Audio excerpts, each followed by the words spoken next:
VKP music present. बस यही problem है तुम जैसे गांव के लड़कों का।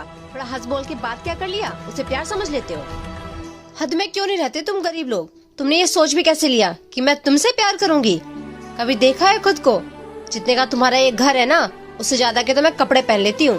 बेटी अंदर चल के बात करो ना, का बाहर में देख के तमाशा कर ले। घर में खाई के नहीं खे और इज्जत बहुत बा बुढ़िया के पास।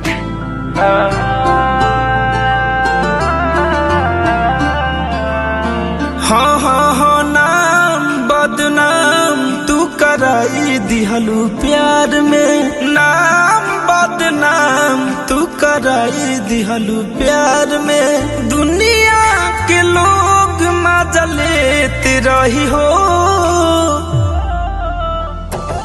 तोहर धोखा जबल जियब दर्द देते रही हो, तोहर धोखा जबल जियब दर्द देते रही हो।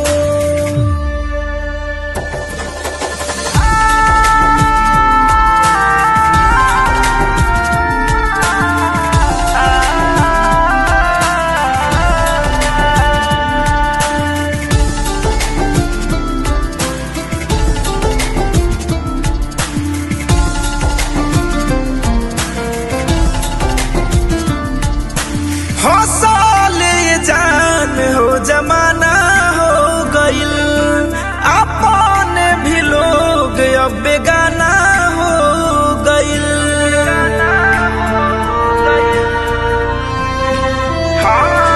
अखियन के आंसू सुखल बा वक्त खुशी के रुकल, सांस लेवे में हमेशा सकेत रही हो,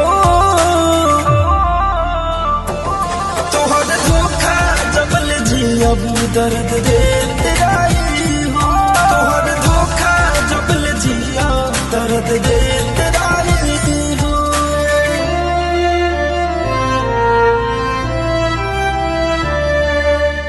अरे माई यही बताओ तो रानी कैसे लगेली? अरे बेटा ये हमरे पर दो हो जाई तो हम गंगा नहा ले। हम राजू देख माई नाम लेते चल आइल 12 लाख में मोर बात तेरा पतो के पतो मैं वो कहा ना रानी, तू माई के भी पसंद बारू और हम तो के बताए वाला रानी हा कि हम तुझसे बहुत प्यार करें। क्या प्यार? दिमाग खराब है तुम्हारा, तुम खुद से कुछ भी सोच लेते हो। अरे रानी ठीक है धीरे बोलो ना, गांव के लोग जुटी आता। हद में क्यों नहीं रहते तुम गरीब लोग। बेवफा हो हराई दी होलू, जियात तू हम के मुआई दी होलू।